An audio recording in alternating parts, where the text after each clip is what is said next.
प्यारे विद्यार्थियों नमस्कार। मेरा नाम है पलाश जैन और आज से मैं क्लास 10th की मैथ्स की एक नई सीरीज़ स्टार्ट करने वाला हूँ, जिसमें हम प्रीवियस ईयर के बोर्ड के पेपर्स को हम सॉल्व करेंगे और साथ साथ में देखेंगे कौन कौन से कंसेप्ट हैं जो आपको जो अपकमिंग पेपर है उसमें काम आएंगे और किस टाइप के क्वेश्चंस जो है वो बोर्ड आप आजकल दे रहा है, सो दैट कि आप अपने स्कोर को बेटर कर पाएँ। तो विदाउट वेस्टिंग टाइम हम इसको स्टार्ट करते हैं। मैं ये तो रिवील नहीं कर सकता ये कौन से ईयर का पेपर है, बट आप गैस कर सकते हैं ये बोर्ड का पेपर है। ठीक है, अब इस क्वेश्चन पेपर में हम देखेंगे जो पहला क्वेश्चन है वो है एक टेंजेंट के ऊपर, और जो ये टेंजेंट है ये हमारा कौन से चैप्टर का है, 10th चैप्टर का, यानी सर्कल्स का। तो इस MCQ को सॉल्व करने के लिए आपको बेसिक चीज़ तो पता ही होनी चाहिए कि टेंजेंट क्या होता है सर्कल के अंदर। साथ साथ में आपको पाइथागोरस थ्योरम की भी थोड़ी बेसिक नॉलेज होनी चाहिए। चलो इसको स्टार्ट करते हैं। इस फिगर को मैं बना लेता हूँ और फिर हम स्टार्ट करते हैं इसको। सो मैंने ये फिगर बना लिया है। तो हम इसके सॉल्यूशन को देखते हैं। सबसे पहले तो आपको जो सेंटर दे रखा है वो O दे रखा है, और जो Q है, Q is a point two contact of a circle, जो सर्कल के कॉन्टेक्ट में है। PQ is a tangent. तो हमें एक थ्योरम हमें पता ही होगा कि जो टेंजेंट होता है वो रेडियस के साथ 90 डिग्री बनाता है, यानी it is perpendicular to the radius. So I will write OQ is perpendicular on OQ। So it means ये जो एंगल है ये 90 का है। अब हमारा पाइथागोरस थ्योरम क्या कहता है कि P square plus B square is equals to H square. P stands for perpendicular, B stands for base and H stands for hypotenuse. So बहुत सिंपल हो गया अब ये question, because OQ is given 3 centimetre, PQ is given 5 centimetre and you have to find out OP. So simple, you will write in place of PQ, you P की जगह आप PQ लिख देंगे, so you will write PQ square plus in place of base you will write OQ and here you will write H square. So H square is what? H square is OP square. हम यहाँ पे mistake क्या करेंगे, generally students mistake करते हैं कि जो OP है यहाँ 90 डिग्री बना देते हैं कई बार बच्चे। ये जैसे ही 90 डिग्री आप बनाओगे तो ये गलत आंसर आएगा। दूसरी मिस्टेक क्या करेंगे अब वो बताऊँगा, तब इसका सॉल्यूशन निकालेंगे हम। तो OP है हमारा 5 और OQ है हमारा 3 और OP हमें निकालना है। तो ये आ गया 25, 5 square is 25, 3 square is 9 is equals to OP square. Once you solve it you will found that it is 34। अब हम मिस्टेक क्या करते हैं, जनरली बच्चे मिस्टेक ये करते हैं कि वो देखते हैं कि 5 है 3 है तो वो डायरेक्ट आंसर लिख देते हैं 4। नहीं, 4 इसका आंसर नहीं होगा। क्यों ऐसा क्यों कर रहे हैं, क्योंकि प्राइम ट्रिपलेट ये कहता है 3, 4 और जो 5 होता है वो एक प्राइम ट्रिपलेट होते हैं या पाइथागोरस ट्रिपलेट बनाते हैं। जनरली हम करते हैं 3 का स्क्वायर प्लस 4 का स्क्वायर इज इक्वल्स टू 5 का स्क्वायर। तो हम जब भी इन दोनों में से, इन तीनों नंबर में से कोई भी 2 नंबर देखते हैं तो हमें ये लगता है कि अच्छा इसका आंसर तो सीधे के सीधे क्या हो जाएगा, 16 होना चाहिए और 16 का आंसर 4 होगा। तो जनरली ये हम मिस्टेक करते हैं। तो ऐसी मिस्टेक से हमें बचना है, हमें कंसेप्ट को क्लियर करना है। हमें ये नहीं देखना कि हमने जो अभी तक कंसेप्ट्स याद करे हुए हैं वही आंसर आएगा। नहीं, अगर 5 है और 3 है इसका मतलब 4 आंसर नहीं होगा। जनरली ऐसा नहीं होगा। बहुत सारे क्वेश्चंस में आपको हमेशा ऐसे आंसर्स मिलेगा कि 16 होगा, बट CBSE आजकल यही चेंज कर रहा है। CBSE ये चेक करना चाहता है कि आपके कंसेप्ट कितने क्लियर हैं, या तो आप या फिर आपने सिर्फ रटा हुआ है। तो इस चीज़ों से हमें बचना है। ठीक है, चलो अब बिना देरी करें सेकंड क्वेश्चन को लेते हैं। तो आप देखेंगे सेकंड क्वेश्चन क्या है, which of the following depends on all observation of A given data. अगर चारों ऑप्शंस को अच्छे से देखोगे तो सबसे पहले एलिमिनेट करते हैं। सबसे पहले रेंज को देखते हैं। रेंज का मीनिंग क्या होता है, highest minus lowest. It means range will not consider. Now mode is highest frequency, तो इसमें भी हम सारे ऑब्जर्वेशन को नहीं लेते। फिर आता है मीडियन। मीडियन में हम सारे ऑब्जर्वेशन को सिर्फ अरेंज करते हैं लेकिन यूज़ में नहीं लेते, हम मीडियंस को यूज़ में लेते हैं, यानी जो बिल्कुल एक्यूरेटली मिड पॉइंट पे जो वैल्यूज़ होंगी उन्हें हम यूज़ में लेंगे। तो 3 तो एलिमिनेट हो गए, बचा क्या answer, mean. So answer is mean. तो इसका जो आंसर है वो क्या है, मीन है। तो मैं यहाँ लिख देता हूँ, जो सेकंड का जो आंसर है वो आपका मीन है। तो अब हम सॉल्व करेंगे इसका third question. As you will see a quadratic polynomial having 1 0 -2 is, मतलब इन चारों में से ऐसा कौन सा क्वाड्रेटिक पॉलिनोमियल है जिसमें सिर्फ एक ही ज़ीरो है और वो कौन है, -2। तो हम 1 बाय 1 जब इसको रखेंगे ना ऑप्शंस के, तो आपको समझ में आएगा क्या आंसर है। तो सबसे पहले बहुत ईजी तरीका है इसको सॉल्व करने का। आप पहले -2 whole square, okay, then you will write x square -2, then you will write x square plus 2x and our last option is x plus 2 whole square. हम इन चारों को क्या करेंगे, हम इन चारों नंबर्स को 0 इक्वल कर देंगे, क्योंकि हमारा जनरल फॉर्म क्या होता है, हमारा जनरल फॉर्म होता है a x square plus b x plus c is equal to 0। ठीक है, तो अब सबसे पहले x -2 whole square is equals to 0. So if I move this square to other side, on basically right hand side, it will gives me x -2 is equals to 0 under root, and the under root 0 will be 0. So x -2 is equals to 0. So x is equals to 2. So which is plus 2. But the option according to your question, the answer will be -2, not the plus 2. So this is wrong. Now move to this one. X square -2 is equals to 0. So you will write x square is equals to 2. So it means under root 2. But the answer is -2. So this is also wrong. Next is x square plus 2x is equals to 0. So if you solve it, you will again got -2x. And this is minus.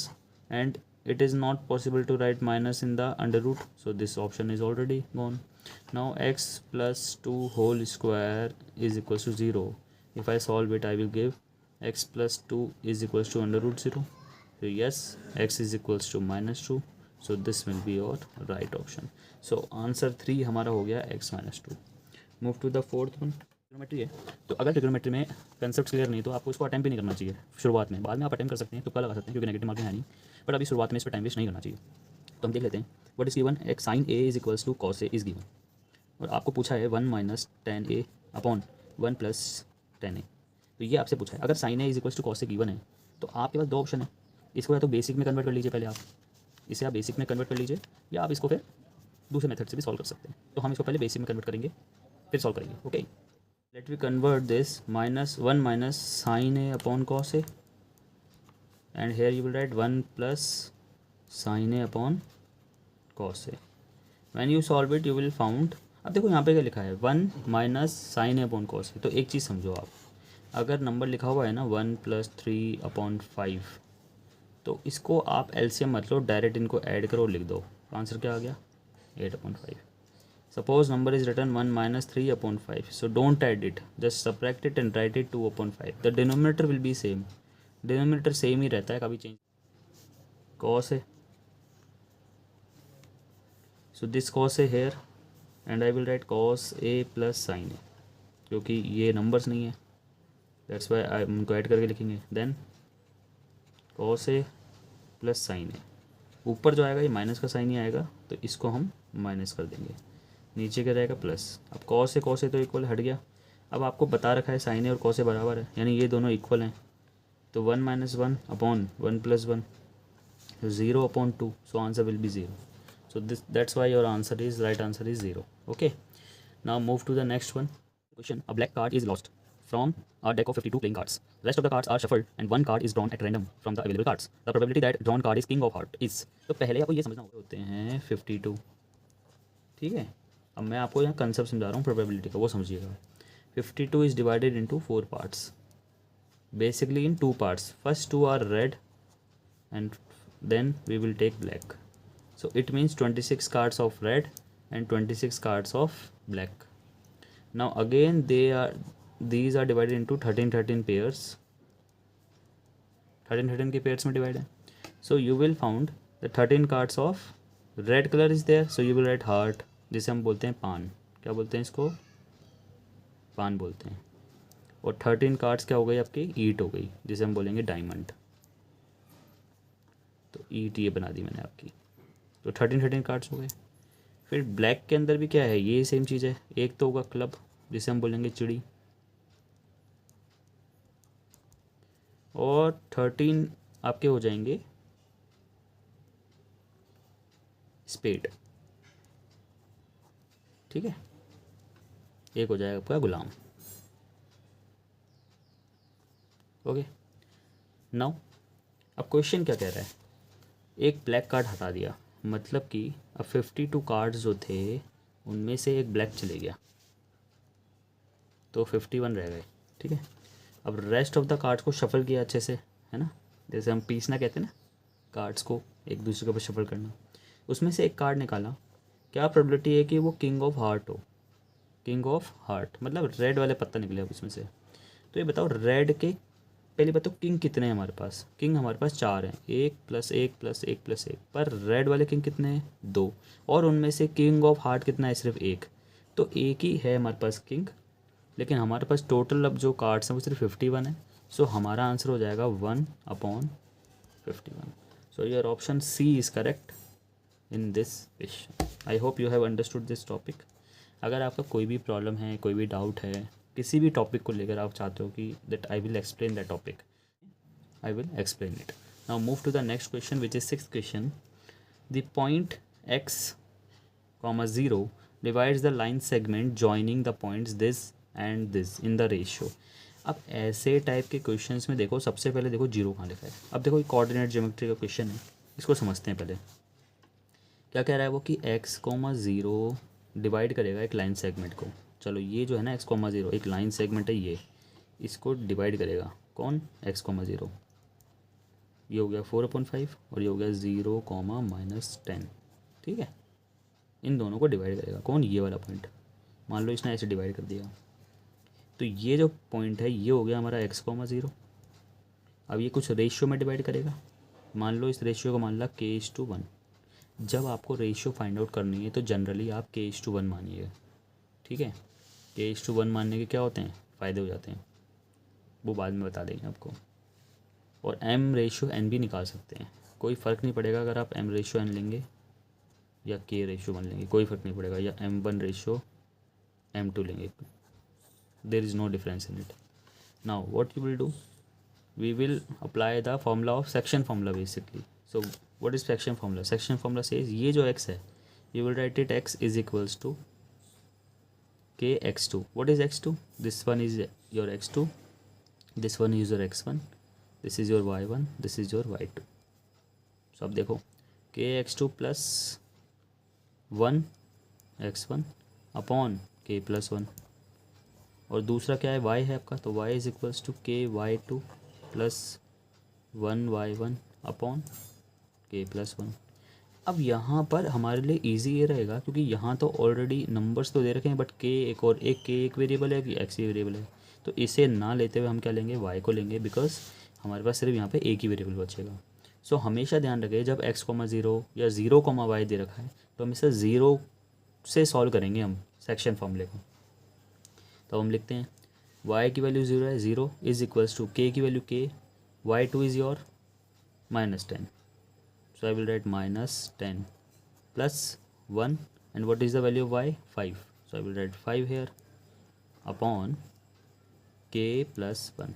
Now if you multiply any number with 0 it will gives you 0. So I will write 0, k + 1 multiply by 0, so 0 is equals to -10k and +5. If I move this +5 to other side it will gives me -5 is equals to -10k. Now what I will do, I will write -5 upon -10 is equals to k. So your answer is 1/2. So finally your ratio is 1:2. So your answer is 1:2, which is D option. So your D option is the right one. देखिए, now in question number 7 is again from the chapter number circle, chapter number 10. तो आप देख रहे होंगे 2 question आ चुके हैं chapter number 10 से।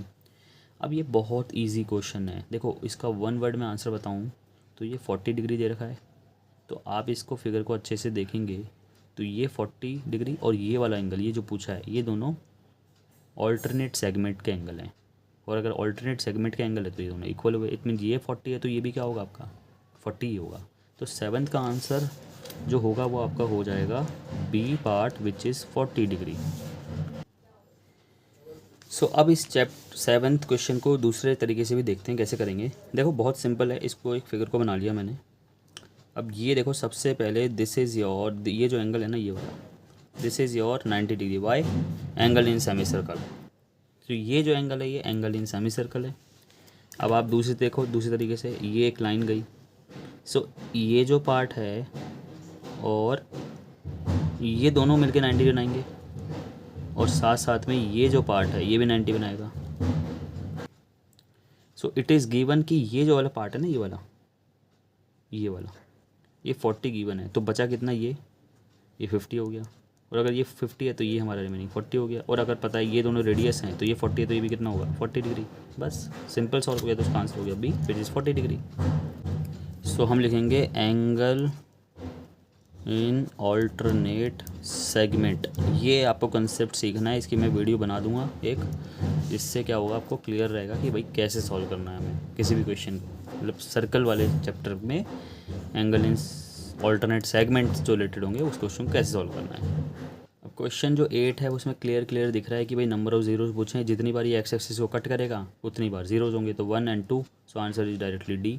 सो इसको भी लिख लेते हैं एक बार, सो दैट आंसर क्वेश्चन 8 का आंसर हो जाएगा डी ऑप्शन। ओके, अब आप देखते हैं, मूव कर रहे हैं 9th क्वेश्चन पे। ये वापस प्रोबेबिलिटी से क्वेश्चन आया, यानी प्रोबेबिलिटी के भी कितने क्वेश्चन हो गए, 2 क्वेश्चन हो गए। सो 9th क्वेश्चन में क्या करना है, 2 डाइज हैं हमारे पास। क्वेश्चन नंबर 9 में 2 डाइज हैं जिन्हें रोल किया गया है, तो हम सिर्फ नंबर 4 की लाइन बना देते हैं। जैसे मान लो ये इस पर 4 है और इस पर भी क्या है 4 है, ठीक है। तो अब इसका 4 है तो इस पर तो 1 होगा, 2 होगा, 3 होगा, 4 होगा, 5 होगा, 6 होगा। ऐसे इस पर होगा 1 2 3 4 5 और 6, इस तरीके से चलेगा। तो हम सिर्फ 4 वाली लाइन को अगर देखें तो ये हो गया 1,4 2 4 3 4 4 4 5 4 और 6 4। एक तो ये हो गया। इस वाली लाइन को देखें तो क्या आएगा 4 1 4 2 4 3 4 4 4 5 और 4 6। सो आप देखेंगे टोटल हमारे पास आ रहे हैं 6 + 6 12, इसमें एक कॉमन आ गया तो 11 हो गया। काउंट करते हैं 1 2 3 4 5 6 7 8 9 10 11। सो टोटल कितने आउटकम्स है ऐसे जिसमें 4 जो है 4 that only 1 die shows number 4। तो आपके पास में कि एक ही डाई नंबर 4 शो करे ऐसा कितनी बार होगा, तो देखो 1 2 3 हो गए, 4 5 6 7 8 9 और 10। तो ऐसा होगा सिर्फ 10 बार, तो 10 बार होगा। तो इसका मतलब आपका प्रोबेबिलिटी क्या होगी 10/36। और जब आप 10/36 को सॉल्व करेंगे, when you solve 10/36 your answer will be 5/18। So right answer will be C option. तो सी ऑप्शन जो है वो आपका राइट ऑप्शन है। Now move to the 10th question.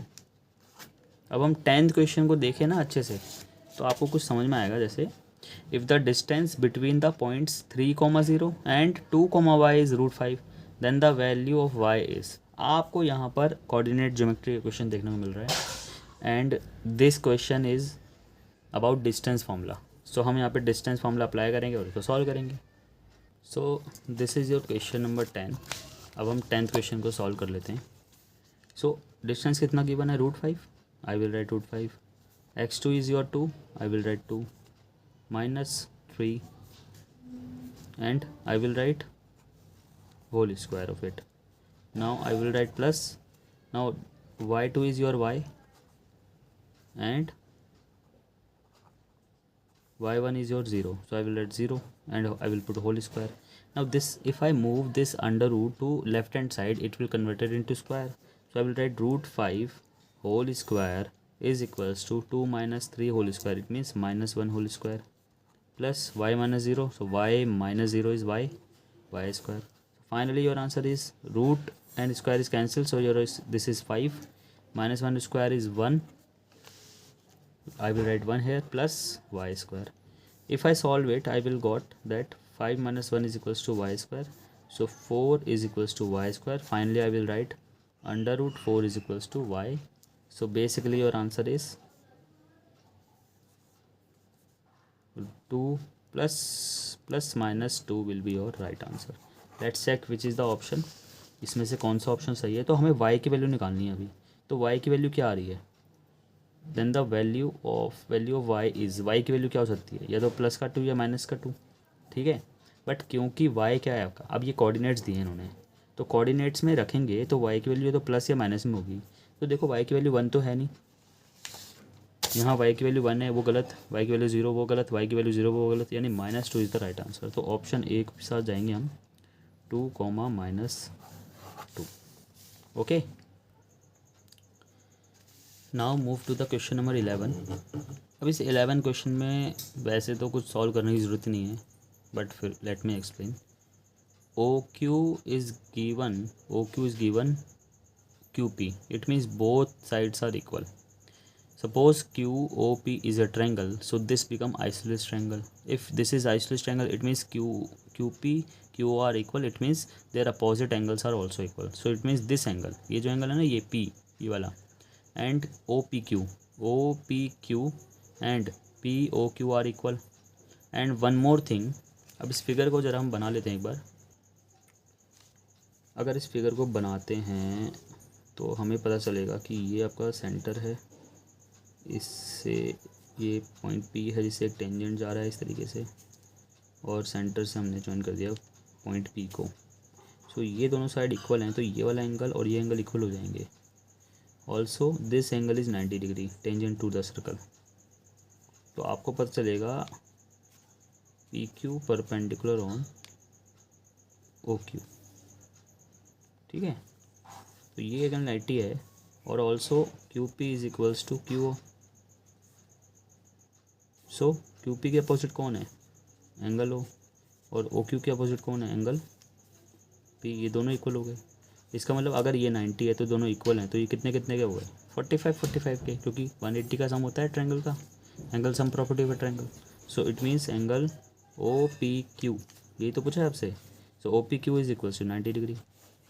Done, very simple. Now question number 12, very important question, और maximum बच्चों ने mistake करी है इसमें, दैट उनको लगता है आंसर होगा rational and distinct, but answer इसका था इरैशनल एंड डिस्टिंक्ट। वाई, आप सुनो क्यों। क्योंकि इसने बोला the roots of the equation, इसने यहाँ कहीं नहीं बोला नेचर ऑफ द रूट्स या डिस्क्रिमिनेंट। तो मैंने भी सॉल्व करने की कोशिश करी, मैंने देखा भाई एक्चुअल में कहाँ प्रॉब्लम आ रही है बच्चे को। तो हमने देखा x² - 8, फिर आपको लगता है a की वैल्यू 1 है, b की वैल्यू 0 है, और c की वैल्यू -8 है। सो CO की वैल्यू होगी -8। तो अब देखेंगे 0² - 4AC हमने ये सॉल्व करा, जो कि आ रहा है 32 विच इज़ ग्रेटर देन 0। तो आप बोलोगे सर इसमें रैशनल और रियल और डिस्टिंक्ट रूट्स हैं इसके। तो रियल अगर हैं तो रियल में तो क्या आता है, रैशनल भी आता है, इरैशनल भी आता है, ठीक है। बट हमें इसके रूट्स निकालने हैं सिर्फ। तो जब आप इसके रूट्स निकालेंगे तो 32 को ही अगर आप सॉल्व करते हैं तो आप देखेंगे ये भी एक परफेक्ट स्क्वायर नहीं है, यानी कि ये रैशनल नहीं हो सकता। Is M right. वाई, देखो अब हम दूसरी तरीके से सॉल्व करते हैं। हमने इसको इक्वेशन मान के सॉल्व करा, सो x² इज इक्वल्स टू 8। इस तरीके सॉल्व करेंगे कि your x² is -8 is equals to 0, so you will write x² is equals to 8. Your x² will be √8, so x will be +-2√2। तो ये जो √2 है, √2 क्या है, एक इररेशनल नंबर है।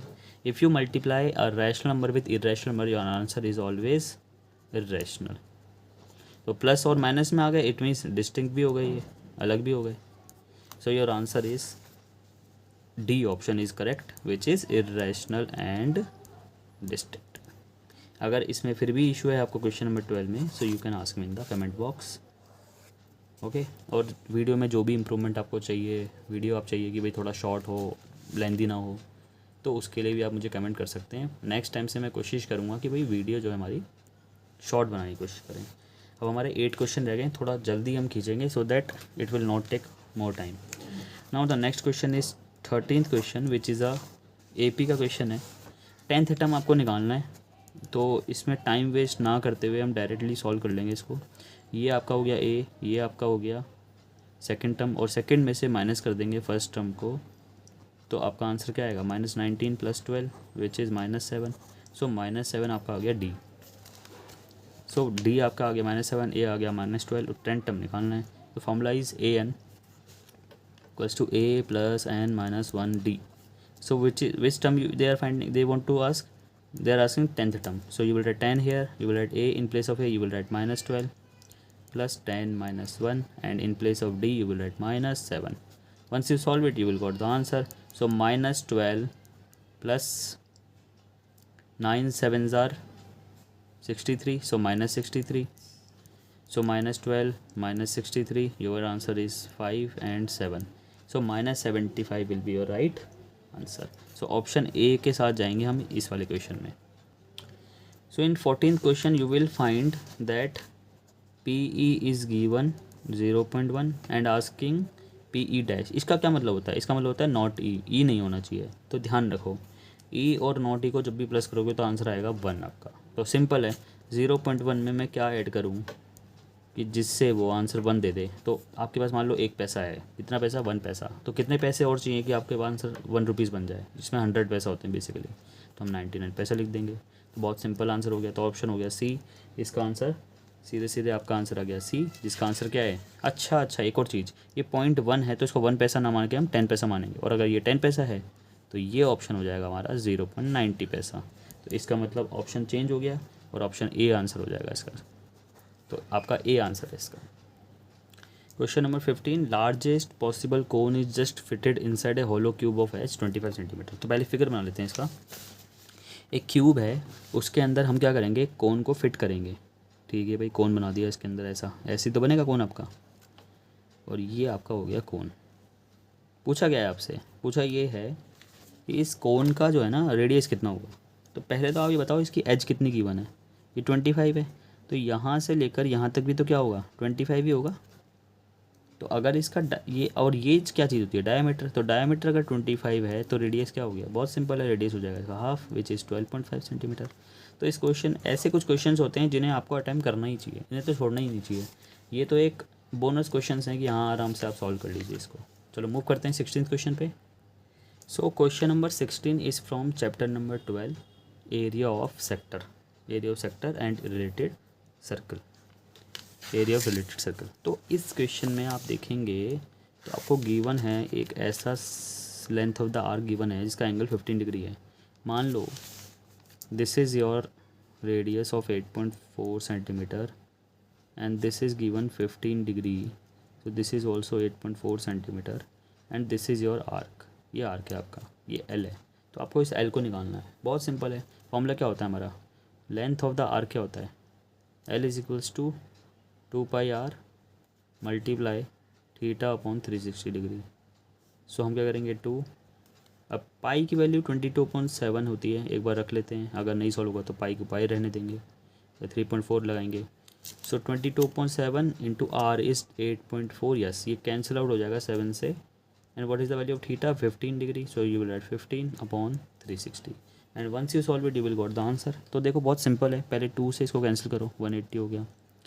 15 वन ज़ा 15, 12 ज़ा हो जाता है, 12 वन ज़ा और 12.7 ज़ा, 12 7 ज़ा 84। सो 22 मल्टीप्लाई 0.7 अपॉन 7। इस डेसिमल को हटाएंगे तो नीचे 10 लगा देंगे, 7 से 7 कैंसिल आउट हो गया। तो बहुत डायरेक्ट ही आंसर आ गया इसका 2.2 सेंटीमीटर। सो ऑप्शन आपका इसमें हो जाएगा बी। इसका जो ऑप्शन है बी हो जाएगा right answer. So I hope you have understood. हम हमारे पास सिर्फ 4 ही क्वेश्चन बचे हैं आज, हम सिर्फ पार्ट 1 करेंगे।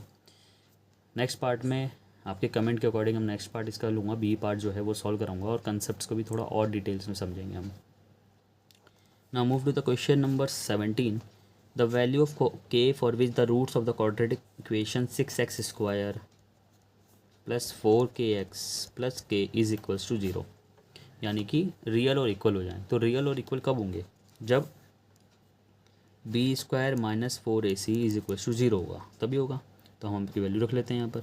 So what is b? b is your 4k which you will write square minus 4, a is your 6, you will write 6 and c is your k, so you will write k is equals to 0. So ये 0 है, तो अब हम इसको solve करेंगे। तो it is given you 16k square minus 24k is equals to 0. So 16k square is equals to 24k. तो आपके पास जो k स्क्वायर है वो कैंसिल आउट होगा इस k से, तो you will write 16k is equals to 24. तो जब k की वैल्यू आप निकालेंगे इसमें तो क्या आएगी? 24 अपॉन 16। तो जब आप इसको सॉल्व करोगे तो आपका आंसर आएगा इसमें 4 6 jar 24 and 4 4 jar 3। So finally your answer is 3 upon 2। सो क्या 3 अपॉन 2 ऑप्शन है? नहीं है, 3 अपॉन 2 ऑप्शन हमारा है ही नहीं, तो ये आंसर नहीं होगा। अब क्या करें? अब हम ऑप्शंस को रखते हैं इसमें, तभी तो आंसर बनेगा। क्योंकि 3/2 ऑप्शन नहीं दे रखा। तो दूसरा कौन सा ऑप्शन हो सकता है?